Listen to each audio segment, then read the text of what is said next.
All right, I want to take a second before we go any further in the show and check in with Wes Germer from Sasquatch Chronicles. He is actually right now hovering over Portland, Oregon in TC Chopper 1, and he is going to give us an update as to what's going on in Portland, Oregon, but also the state of Washington, since we all know that the state of Washington is actually ground zero for the COVID-19 virus. And so, Wes, how's it going up there?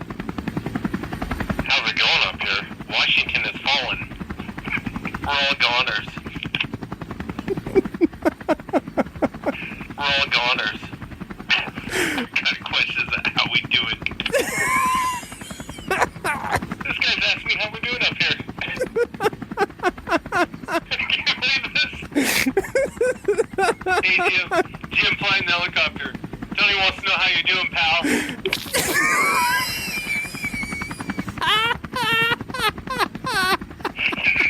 Jim says things are so good up here. But Jim sure would like to know how you're doing.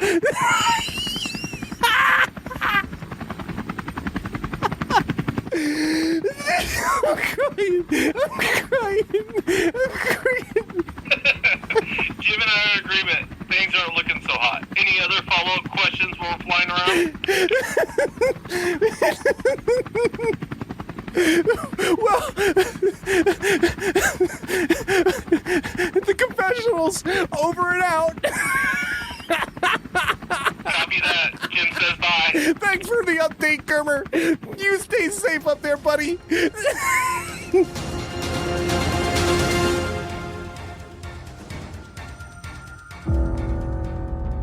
It looked like somebody was bent over and had their head in the window of the deer blind. It either heard me or smelt me, and he pulled his head out of the tent and stood straight up, and that shocked me.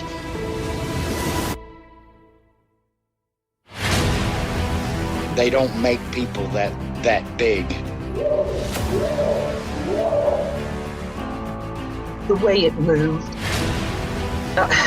almost as if it was gliding across the beach. I've never seen anything move like that in my life. They were screaming at each other in gibberish. It sounded like a language, and they were chuntering away back and forwards, back and forwards, back and forwards. I know what a bear looks like, and there is no way on this planet that what I saw were bears.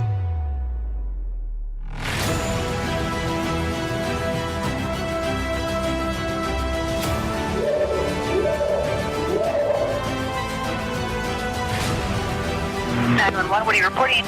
Jesus Christ, you better... Sir? Gio! Hello? Get somebody out here. What's going on now, sir? That son of a bitch is about 6'9", I don't know. Do you see him now, sir? Yes, I'm looking right at him. Uh-oh.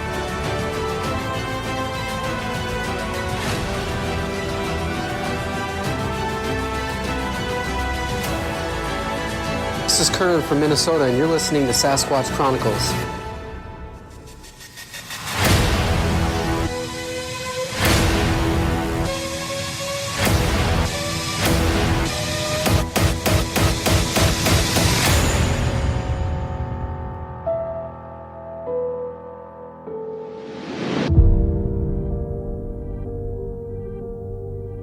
There is a famous quote, and the quote goes like this. Sometimes, crying or laughing are the only options left, and laughing feels better right now.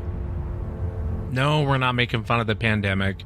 No, we're not making fun of people who died. But it's important in moments of crisis to keep the right perspective, and don't forget to find moments to laugh. There is a famous Greek philosopher I've been reading about, and I want to share it with you. His name is Diogenes. He only had one possession in life, and it was a wooden bowl. And he used to carry this wooden bowl around with him everywhere he went. One day he saw a poor peasant boy drinking water with his hands, cupping his hands from the water and drinking it. He threw the wooden bowl away and said, "Fool that I am, to be carrying around this superfluous baggage this whole time." There are a lot of stories about Diogenes and his life. He's often depicted living in a barrel. There's a famous encounter between Diogenes and Alexander the Great. Alexander the Great had heard about Diogenes' philosophy and wanted to meet him, and one day found him in a field next to a barrel. As he approached Diogenes, he said, "Diogenes, anything I can do for you, you name it and I will give it to you." Diogenes thought for a moment and said, "Yes, there is one thing. Can you move out of the way? You're blocking the sun." After this encounter, Alexander the Great was reported as saying, "If I wasn't Alexander, I wish to be Diogenes." Life is 10% what happens to you and 90% how you deal with it. Everything is perspective. Is there a point to this story? No. But it got your mind off things.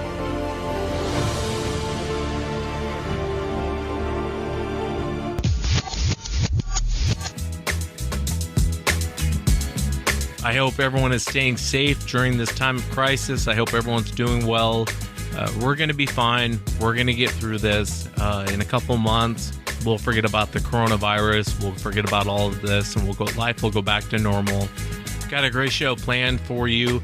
We'll be talking to James, and James comes to us from Washington State. He's had a couple strange encounters that happened to him up there near Darrington, which is a notorious hotspot for sightings. But the bulk of his encounters happened to him in Alabama, I believe back in the 90s. He even had one sighting out there in Alabama, and pay close attention to the behavior of the creatures. I know if you've been listening to the show for a while, you guys can probably pick up on it right away. But it's fascinating stuff. If you've had an encounter and you'd like to be on the show, shoot me an email. My email address is wes@sasquatchchronicles.com. And if you get a chance, check out sasquatchchronicles.com. You can become a member and get additional shows. And I'm going to try and do a couple additional shows this week. I know a lot of people are stuck inside, can't get out. So thank you so much for being here. Let's actually jump into it tonight. I want to welcome James to the show. James, thanks for coming on. Yeah, thanks, buddy. I'm glad to be on. Just interested in get these stories out so people aren't afraid of talking about this. You know, a lot of people are scared to talk about their encounters, and I think it's important that we get the word out there to everybody. Yeah, well, I appreciate you being here, and I know you're up there in Seattle. Can you give the audience just a real quick update? How are you doing up there in Seattle with this whole coronavirus, and kind of what are you seeing up there beyond empty grocery stores? You know, everything right now is really just, you know, as normal, unless you go to one of the big box stores and then you see, you know, some people overbuying some things and, you know, the shelves cleared out in the can aisles and, of course, the toilet paper, which I don't understand the toilet paper thing. But, you know, it's not actually that bad because, you know, this is considered the hot zone up here, but it doesn't seem to be that bad. I don't think people need to worry. Just, you know, do the regular precautions that you would normally do in a situation where, you know, you have a virus going around. Just practice good sanitation. It's good advice. Good advice. Well, getting on, I know people aren't tuning in for the coronavirus, but, you know, I like to ask people, it's on everyone's mind. We're all thinking about it. I think deep down, we're all a little nervous about it, but you're right, James. We're going to get through this. Everything's going to be fine. Everyone relax and save some toilet paper for the rest of us. You know what I mean? I almost think like the CIA is buying up the toilet paper because everyone I talk to is like, I don't get the toilet paper thing. Exactly. But if you would, I know your encounter took place in Alabama. There's a couple encounters, but the very first one where you saw it with your friend, if you would just kind of take us back to that moment, tell us what you were doing and walk us into what happened. Yeah, sure. Well, this is back in the early 90s, and I played in a rock band, and we had just got finished recording a demo, and we were all happy about the demo, and we decided to go up to an old place to celebrate where we used to have BB gun wars. And it was up on a ridge, to give you an explanation and a layout of the land where we were. It's in Huntsville, Alabama. I don't mind saying where this is at. I got a lot of friends back there, so hopefully some are listening. But right behind Grissom High School, there's a mountain that runs from it's called Montesano Mountain and Green Mountain. They're connected in Huntsville, Alabama, and they run all the way down to the Tennessee River.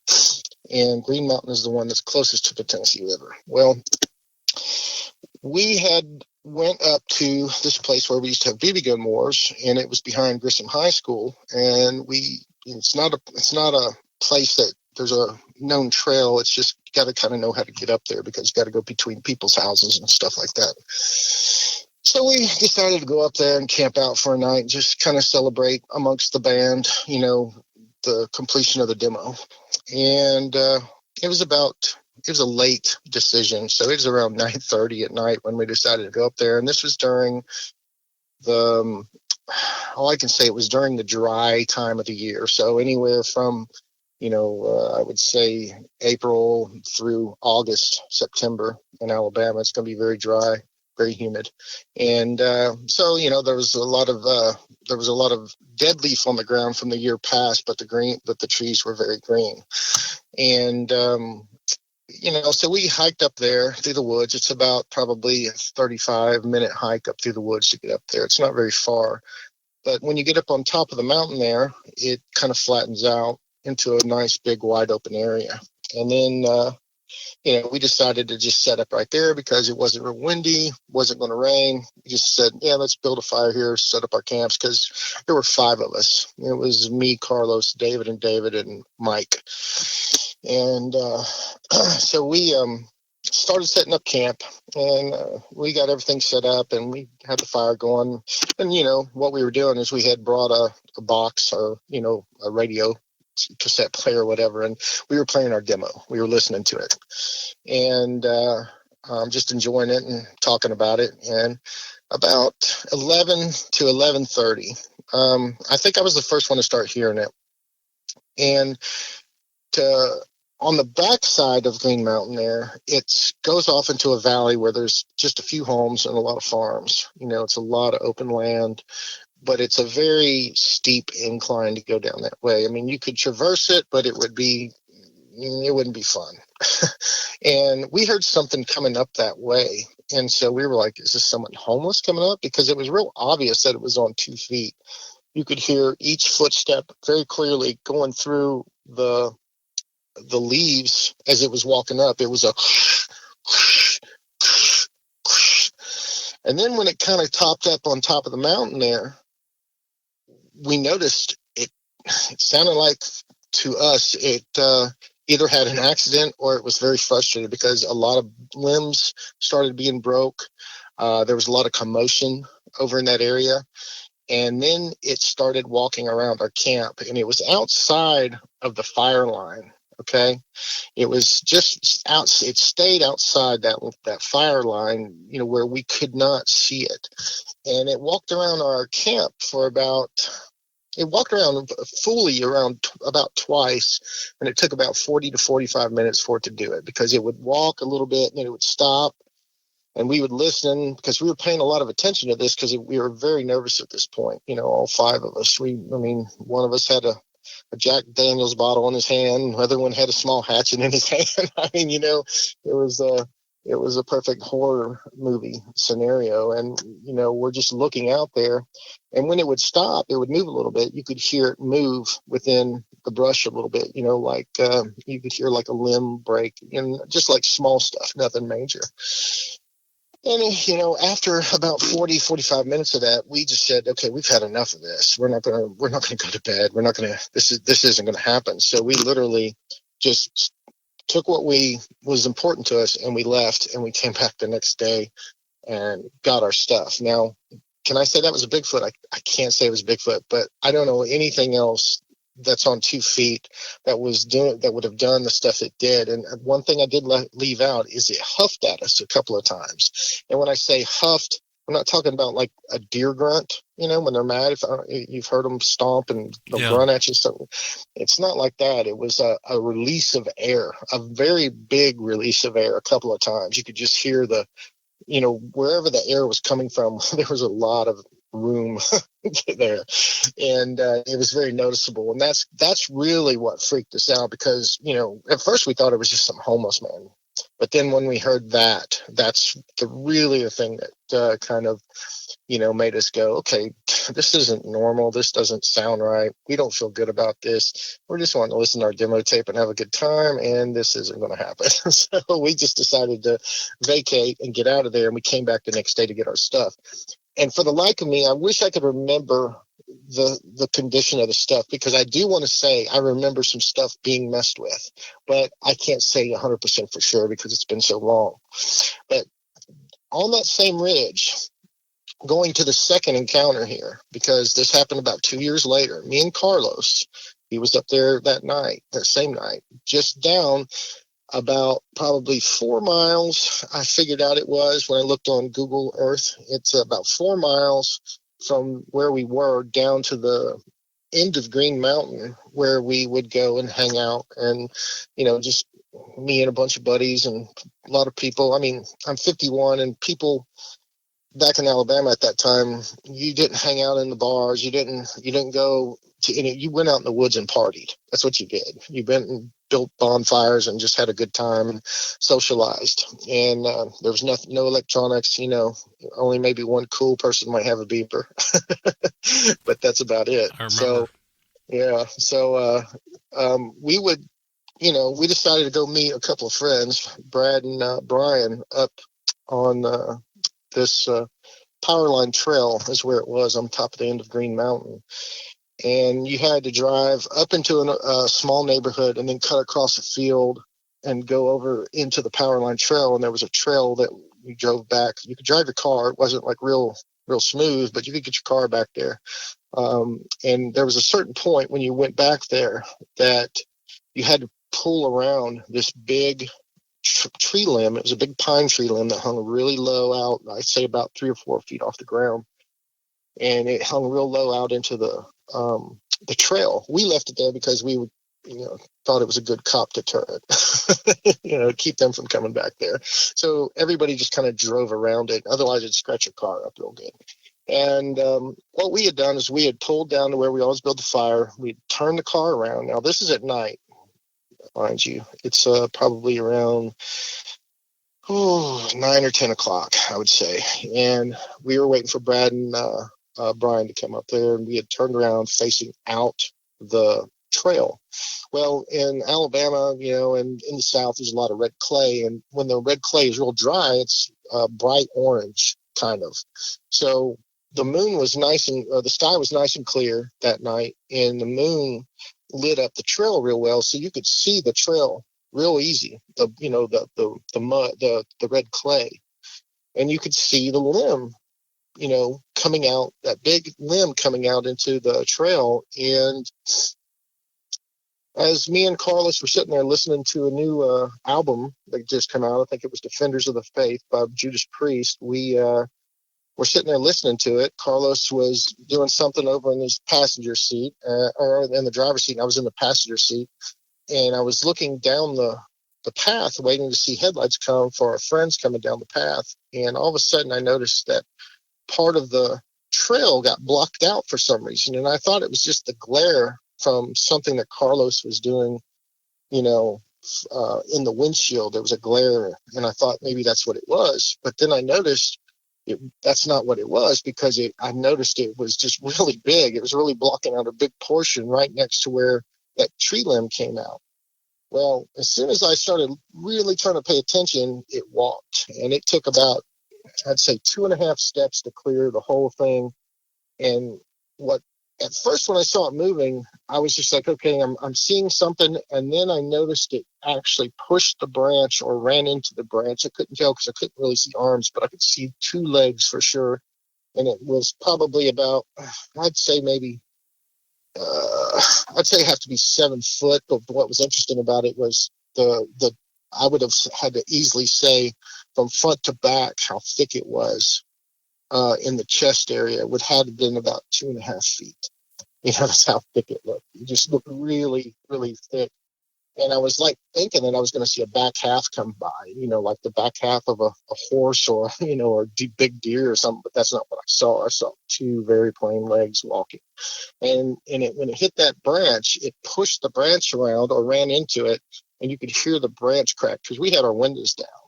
And that got Carlos's attention because I was just at the very moment going, Carlos, did you see that? And he looked up and he heard the crack and he says, what? I said, something just walked there. And he saw the branch moving and he freaked out. I freaked out. He was like, I'm not going to stay up here. So he instantly started the car and we just took off. We took off, down the mountain, and we ran into Brad and Brian coming up, and we told them we're not going back up there. They made fun of us, and that was a long lasting joke for quite a while. Let me ask you, how far away from you was the thing? Probably about 20 yards. It was pretty close. I mean, I could definitely see. I couldn't see detail because it was just a silhouette. You could see it from the background, from the trail and the moonlight. But it was light enough, where you could definitely see that it wasn't a deer. We don't have bear there. I've heard of cats there, but I've never seen any sign of a cat. Mainly what we have there is deer and big fox squirrels. That's about it. Yeah, So I would imagine too, James, seeing that your memory went back to the 2 years prior when that thing was circling your camp. Did you know what you were looking at, or at the time, what did you think you were looking at? Well, there's a stigma this part of the mountain on Green Mountain actually has a lot of really creepy stuff. So anytime you're up on top of Green Mountain, it's creepy no matter what, because there's been a whole lot of really weird stuff that goes on there. It's had everything from devil worship. I mean, this is in the news and stuff. Devil worship. There was a really terrible murder that happened up there.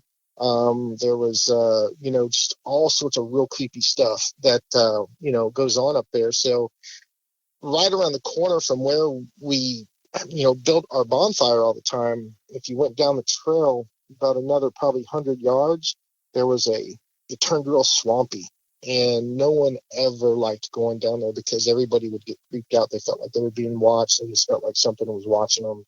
It wasn't a really good feeling. So what did I think it was? I don't know. I didn't really, well, if I have to reflect back on the time up behind the high school, the 2 years prior, I would have had to say that it took me about a few days, me and my friends talking about what we thought it was. Because I was the first one to come out and say, man, that was a Bigfoot. And everybody else was like, oh, I don't know, man. I don't know what it was. They didn't want to, they weren't in disagreement with me. They just didn't know. They weren't as much as into Bigfoot because I'd already seen like, the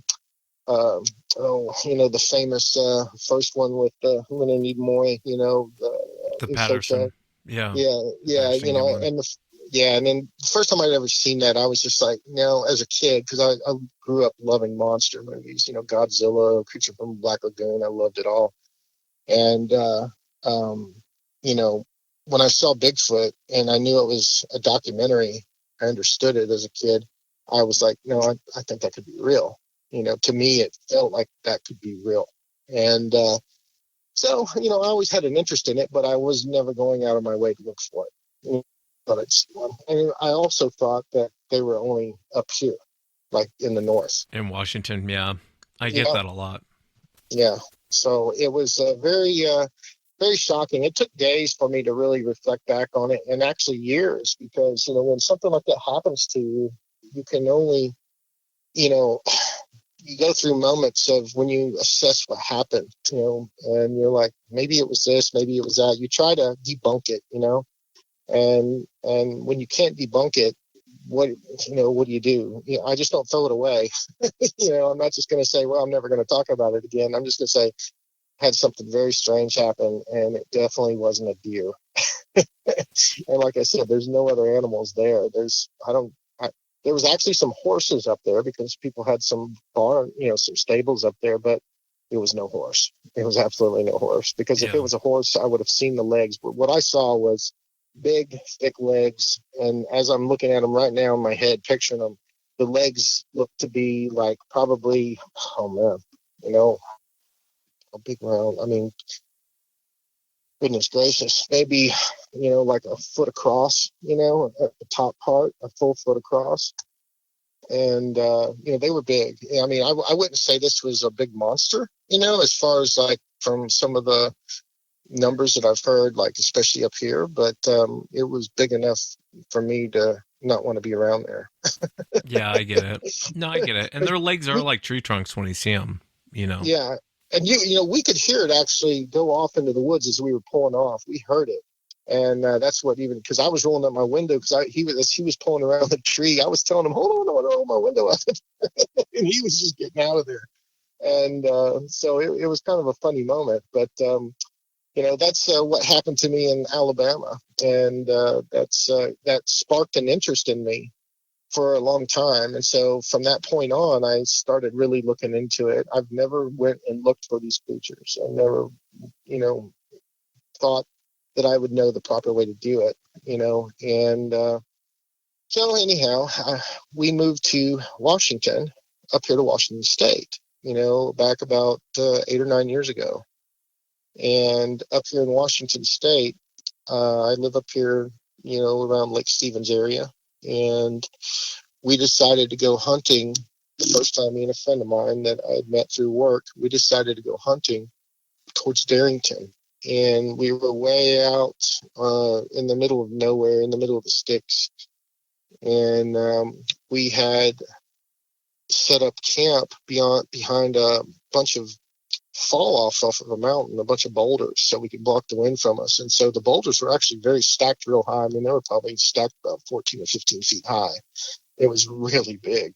So it was a perfect, place to, have a windbreak. And we had something the second night we were there. We were there for 3 days, 2 nights. We had something walk down. Same thing. You could tell it was on 2 feet. It had very raspy breathing, and it growled at us. And when I say growled, I've heard bears growl. I've never heard a cat growl, but my buddy who was there with me, Chad, he said it wasn't a cat. And he didn't know what it was. He was the first one to start putting a round in the rifle. So I proceeded to follow his lead. And we just sat there real quiet listening to this thing as it growled at us for about probably 15 seconds. And then it walked off.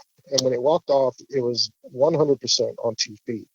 I dare anybody to argue that they can walk through the woods on 2 feet and make themselves sound like a deer, or vice versa. It doesn't work. And I know that wasn't your only encounter there, but have you ever looked up the history of Darrington, that whole area? I mean, I didn't until after this. Oh, I gotcha. Yeah. Yeah, it's pretty notorious for sightings. Yes, it is. It's a hot spot. I think I live pretty close to some hot spots here. And in fact, I heard just recently that there was a family of them sighted coming through a field right off Smoky Point, which is just down the road from me. And so that was pretty interesting. I didn't mean to interrupt your story. So did you and Chad leave, or did you guys end up staying? No, we stayed because we didn't know what it was. We stayed and we hunted. And the very strange thing about this area, though, was that we did not have any signs of animal while we were up there. I think we saw 2, what do you call them?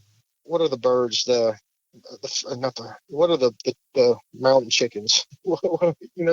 What's the bird that everybody hunts? Turkey? No, it's like a small chicken, like a wild chicken out in the woods. Oh, what is it called? I have to think of it. You're not talking about a grouse, are you? Grouse. Yep, grouse. That's what I'm talking. He was calling it a mountain chicken. I think he was doing that because I'm from Alabama. So I get you. He kept calling it a mountain chicken. So that's the only thing we saw. And we saw plenty of bedding sites, where animals had been bedded down. We found great, wildlife trails, but there was no sign of any animal during this 3 days we were there. And we found that to be very, very strange, especially him. He's from Oregon, and he's hunted up here a lot. He's like, man, that's never happened. So we decided to try hunting again the next year. This time we decided to try hunting in Monroe. And we had went to Monroe, the 2 of us again, and I had dropped him off at one area. We were just scouting, before we actually were going hunting for the weekend. We were just scouting an area out. And I decided to go check out another area. I said, well, I'll pick him up in about an hour and a half. So I drove down to this area where there was a closed off gate, and I walked beyond the gate and walked up the clearing beyond the gate about 200 yards to another open clearing. And the same thing happened to me there that happened the year before, where it was just like completely dead silent, very weird. And I saw where the path continued on beyond this kind of bowl. I don't know what, just a big depression in the ground, about 50 feet. And something just told me, don't go up there. And I had this really weird feeling. I didn't want to go up there. And the reason why I'm telling you these things is because I don't know what these things were. These are weird occurrences in the woods. That's kind of what I call them. And I can only relate them to Bigfoot because that's the only place that I've ever heard anything like this. And so as I was leaving this area, after getting this really weird feeling, like I shouldn't be up there, as I'm walking back, something started following me. And every time I would stop, it would stop. I would move, it would move. And it was 100% clearly 2 feet, without a doubt. And the way it was moving through the trees was interesting to me after thinking back on it, because it was fluidly moving through the trees. But, you know, when I looked over into the trees, now, if the trees, like if there was a lot of more open on the other side of the trees where I could see, maybe that's the only thing that can make this possible. But from what I could see, I mean, this stuff was so thick that I don't see how anything could move through it without just making a major crashing sound. But this thing was moving through it like fluid. And that's what was so weird about it.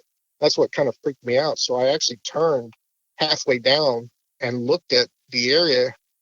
You know, it stopped, the footsteps stopped, and I turned and I looked and I said, okay, you know, I'm going to face this. What is this? I, you know, had my gun with me, and I just sit there and stared into the woods, and I heard, you know, crack of a little limb and another little crack, and then I just freaked out and I just took off running. And so, you know, I ran to my truck. I got in my truck and went pick Chad up, told him about the same thing. And he just made fun of me because, you know, of what happened the year before. Well, I was able to make fun of him after this next one, because the very next year with Chad, the same guy, we decided to go elk hunting in the Olympic Peninsula. So we went up past Port Townsend, and I mean, we went way back up in the mountains there. We were really deep, and we had to hike in about 3/4 of a mile to get to where we were going to hunt. And we had set up camp a little bit a ways away from that, you know, so we could go camp out. But we were able to get my truck up there. It was basically just an old logging road that kind of widened out at an area. And so we just made that our camping area. But as we had went up into the area where we were going to hunt and checked it out, we came back. It was getting dark real fast, and we had gotten up there kind of late. So we were like, okay, let's quickly make a fire. And as we were looking around to get firewood and stuff, and everything's wet and cold during this time of year, I started hearing movement in 3 different areas around us. Now, this was freaking me out big time. And Chad just started saying, dude, you're just freaking out, quick. He didn't want to hear me, and I kept telling him, Chad, listen, be quiet, listen. You know, and he wouldn't shut up. He was just kind of mumbling and making fun of me. And then finally I got him to shut up and listen, because there was a nice little, you know, you could hear something for sure. So he noticed, and he was like, yeah, there's 3 of them, whatever it is. And he chalked it off to being a deer. And I'm like, dude, that's not a deer. You know, it's on 2 feet. Oh, in all 3 areas here. What is this? Is this hunters, you know, sneaking up on us? So anyhow, he got me to, you know, focus on the fire, because the sun was almost completely down. I mean, it was pretty dark. And we had tucked up the truck right next to the wood line. And on each side of the wood line, I mean, well, where we were, the wood line that I'm specifically talking about, you couldn't see a foot into it. It was just that big. And we had got the fire, and we had maybe a fire going about maybe 10 inches, 12 inches tall. It wasn't a big fire at all. It was just getting going. And we were both crouched down, like if you were, you know, standing up and you just kind of crouched down, putting your knees on the ground, but just squatted and, you know, hold your hands out to get your hands warm by the fire. That's what we were doing. And my back was about 3 or 4 feet from the wood line. And we're sitting there warming our hands, not really saying anything. And then all of a sudden, and we, after thinking about this, we think it was probably within about 8 feet behind me where this happened. It sounded like a gunshot going off right behind me. And it was a stick breaking. It was a branch breaking. And this branch, when it broke, it sounded like a rifle round going off. And it made me, I'm in that squatted position. It made my head fall down, like, I don't know if you've seen that magician where he sneezes and it looks like his head is falling into his hands, and stuff. That's kind of how I felt, because I felt like I was going to get hit in the head by something. And Chad was in front of me looking at the wood line. And when I looked, I was kind of covering my head when this all happened. And I looked at him and he was looking above me, and he said, F, and he just, took off running. And that freaked me out. And I said, F, and I jumped over the fire, took off running. And we ran to the truck, and, he was already in the truck loading his rifle. And he was completely freaked out. I think he actually saw something, because he would never talk about it. And he did not want me to turn the lights of my truck on when we got in the trunk. I kept saying, I'm going to turn the lights on. He says, don't turn the lights on. Do not turn the lights on. He was very adamant about this. And I didn't know what was going on. I was like, oh my gosh, and I was kind of yelling back at him, like, I told you something was there. I told you. And, what animal is going to sneak up on you, knowing that you're a human and knowing that there's 2 humans right there? What animal does that? An elk's not going to do that. A deer's not going to do that. Will a bear do that? I don't know. I'm not real sure, but whatever did this is the most interesting thing after thinking about this, that the branch or whatever it broke was not broke in a fashion of, like, if you can think about pulling on a branch. All of us have broken branches before, and when you pull them, they'll have a loud pop, but you'll hear all that fiber pop too. You'll hear all the fiber pull, and pop. This was just like a single pow, and that was it. There was no preface to the sound coming at all. It was just instantly pow. And that scared me to death. I have never had anything like that happen before in my life. And the only thing I can contribute to, because it was definitely up probably around what we figured, what Chad told me, it was probably about 7 or 8 feet in the air where the sound came from, where he was looking. But, again, I think he actually saw something in the wood line and just never wanted to talk about it. Because since then, he actually lives down in Texas now. And he works for another company that travels around all over the United States setting up CNC machines. So I haven't gotten him to come clean on what he's actually saw. I'm hoping one day I can get him to do that. So yeah, it is terrifying when you hear that pop. I've heard it before, and it does sound like a gun going off. It really does. And that's close. You hear about them sneaking in on camps like that all the time. Obviously, you didn't see what it was, but what else could it be? It wasn't a person. I don't know about a black bear. I think if they're that close, they're going to come in. If a predator's that close, it's going to come in. Just like your other encounter where they circle the camp. I've heard that type of encounter, I can't even tell you how many times. And they do this weird thing where they'll circle your camp and kind of close in on you and kind of get closer and closer, but they'll stay just outside of the firelight. It's creepy, man. It's real creepy.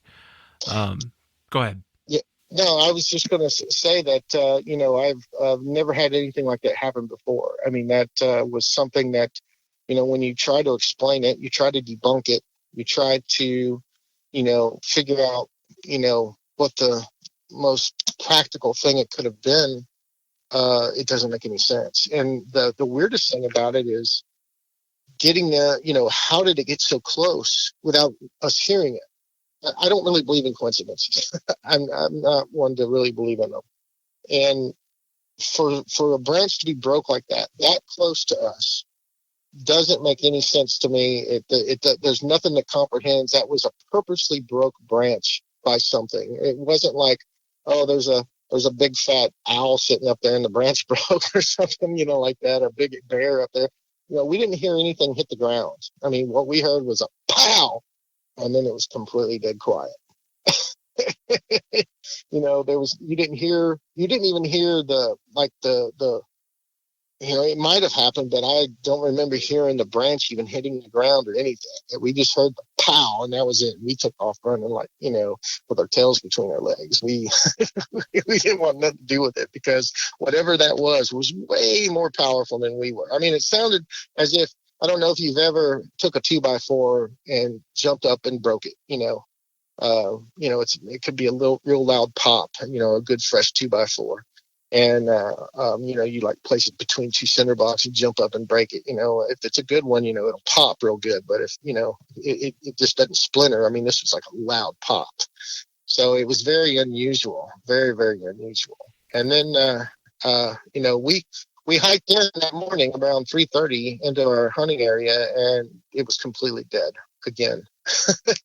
Nothing going on at all. We didn't see a single animal, and there was tracks everywhere the day before. So, we don't know what was going on. So actually, Chad was making fun of me, saying that, or kind of ragging me, saying every time I go out, something weird happens, and that's never happened in all my years of hunting.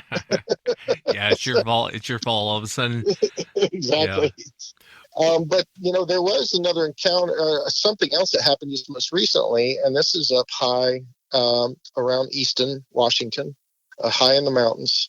Me and a group of friends, a newly acquired group of friends, had went camping around Labor Day weekend. It was okay. So there were some people out there. They were running their side by sides and their motorcycles and stuff, but no one was. We were the only ones camping in this area, and it was in a pretty dried up creek bed at the time. There was a small amount of water going through there, but it was pretty dried up at the time. They told me that, after the snow melts from the next season, it'll be, rushing. But right now, because of the time of season, it was just low. And we were there for a few nights, and we had one morning, woke up to about 5:30 in the morning. I was in a hammock sleeping. I felt so vulnerable. There was in fact, the first night I freaked out so much I slept in the truck. I was too scared to sleep in the hammock. And there was a guy in a tent, and then the couple was in the truck. And I was woken up, and Tony, who was in the tent, was woke up by in the creek just right, and we were camped right next to the creek, and there was rock clacking going on about 5:30 in the morning, and that got our attention big time. And then we found a bunch of prints, some rock stacks. Could that have been human? Absolutely, but the prints were not human at all. Absolutely not. The dimensions were way out of proportion, and I'll send you some of those pictures too. And also, the second time we went up to this spot, and I wasn't part of this. I had just climbed into the tent to go to bed, and the other three that were there started singing "Living on a Prayer" really loud. That's what alcohol does to you a little bit. And right after they finished, within probably, I don't know the exact time, maybe 10, 15 minutes or something like that, maybe 5 minutes. I can't really remember. They got whooped at from across the creek.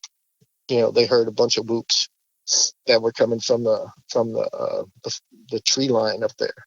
And, where we were at, there's no one out there. We knew there was no one out there, and it's just a lot of strange stuff. There's been rock throwing out there, and previous camping ventures out there by us, had rocks thrown and stuff. So it's a pretty interesting area. And actually, we found the area from one of your previous shows. We knew where this area was, and we went out there. We're not looking for them again. We're just camping, having fun, but we like to go and kind of scare ourselves a little bit. And so, yeah. And, we're just older big kids, I guess you could say. And we just like to go out there and have fun. Yeah, be careful in those areas, though. Be Oh real yeah. careful because these things are so unpredictable. And the areas that you're going to, there is a lot of activity. What do you think that they are? I'm kind of curious, James, on your opinion. What do you think that these things actually are? I thought about this a lot, and I'm gonna throw some stuff out here and then try to weave it together. I love what M.K. Davis has said. I like what Indian tradition says. And what I mean by what M.K. Davis said, M.K. Davis said he believes that what is it, the Blue Ridge Mountain Bigfoot? I forget the guy's name. The one of the most famous footages of it walking. Yeah, He's going, oh Jesus, right. when he sees it. Yeah, can't remember his name. Anyhow, M.K. Davis thinks that's a real giant. And that's what he called it. That's a real giant. And then like Patty is a hybrid.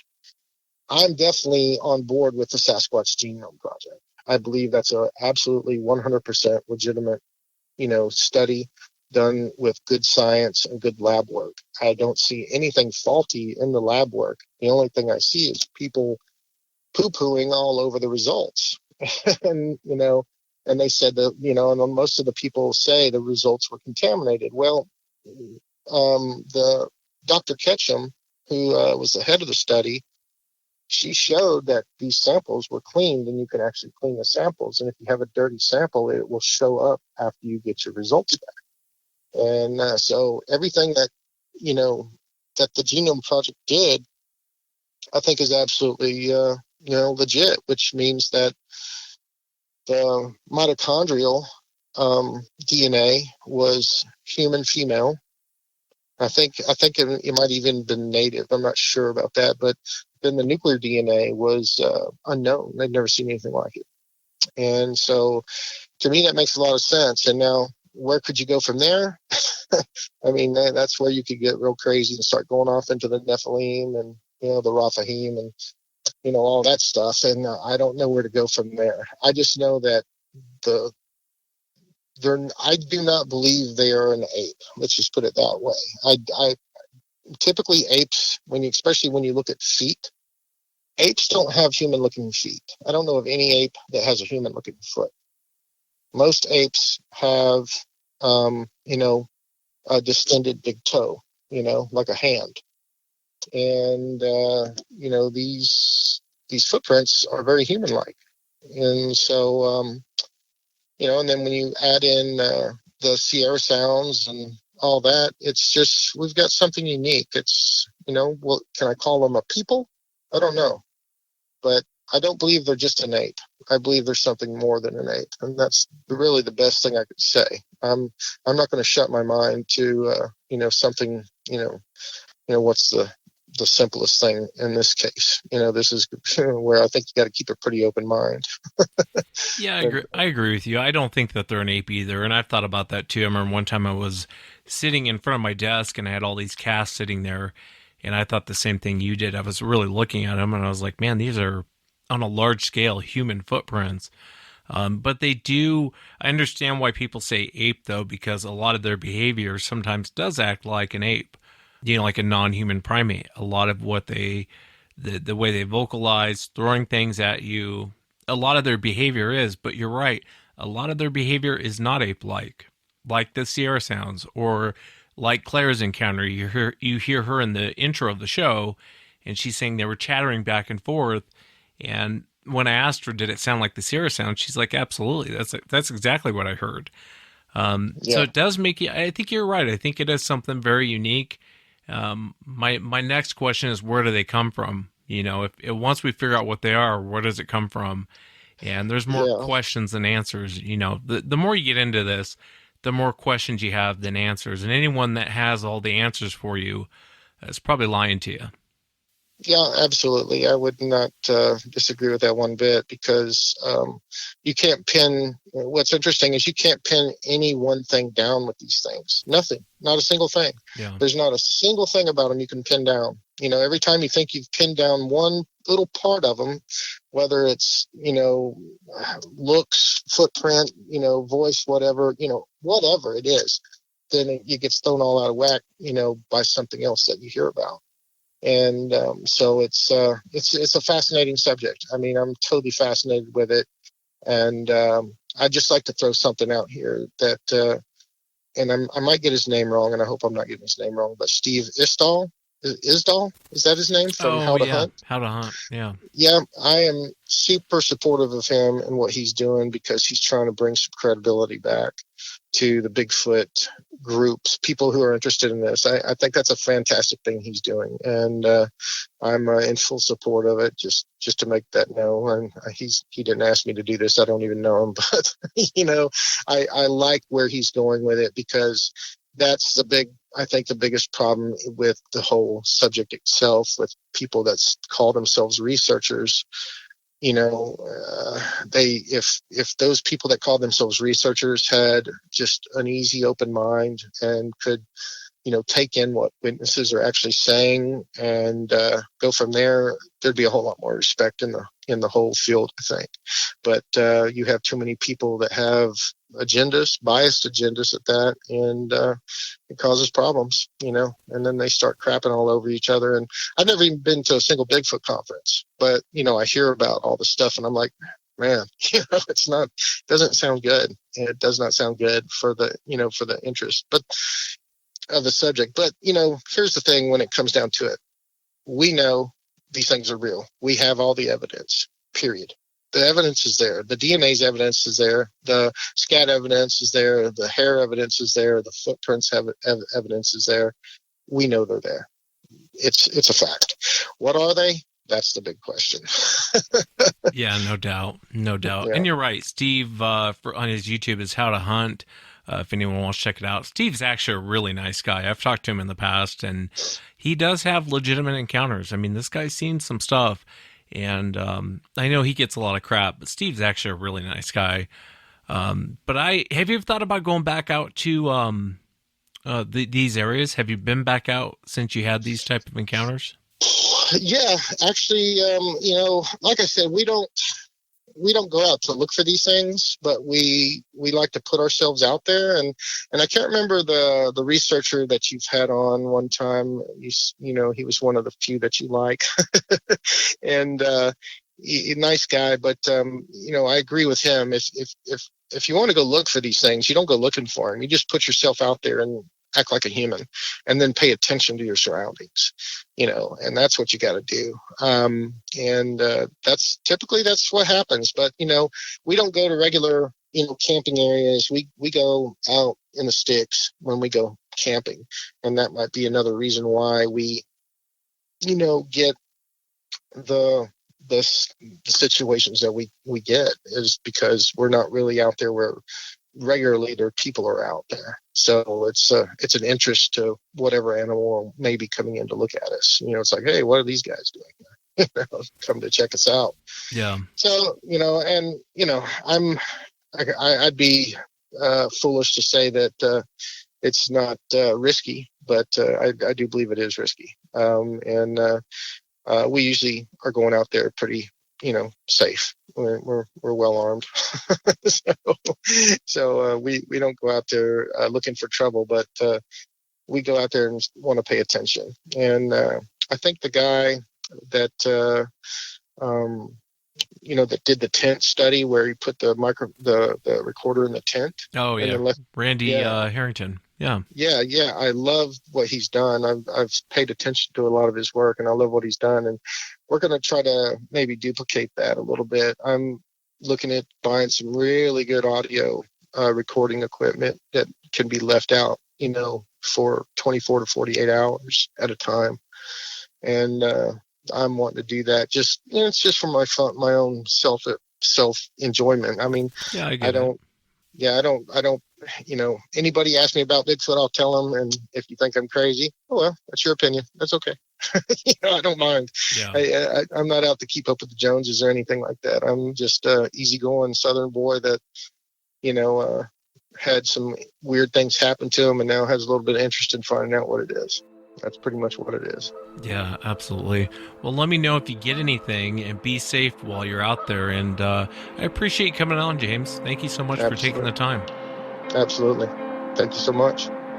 And that's it for tonight, everyone. Remember, if you've had an encounter, shoot me an email. My email address is wes@sasquatchchronicles.com. If you get a chance, check out sasquatchchronicles.com. You can become a member and get additional shows. Until next time, everyone.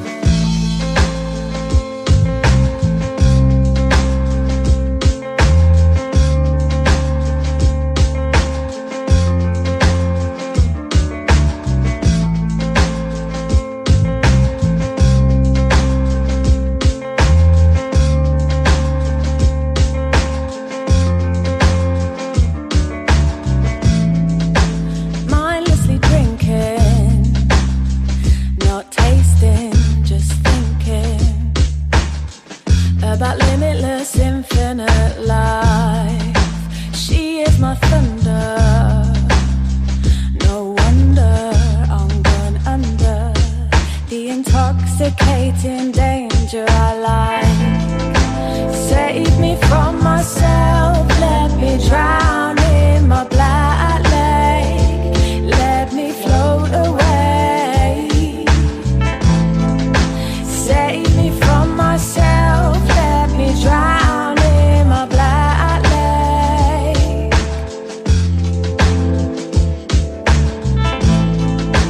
Beauty is a black lake. Let me sail away.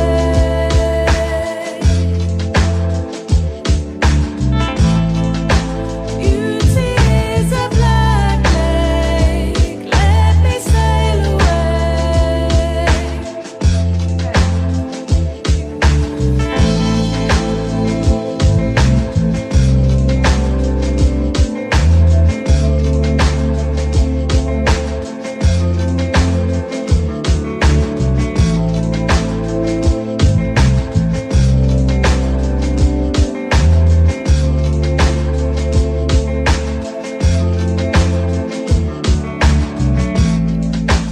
Darkness approaching, deep water keeps flowing. It inhales me in the stormy tide. Endless emotion, a dawn thought, a notion, an epiphany, bring the shore to life. Save me from myself, let me drown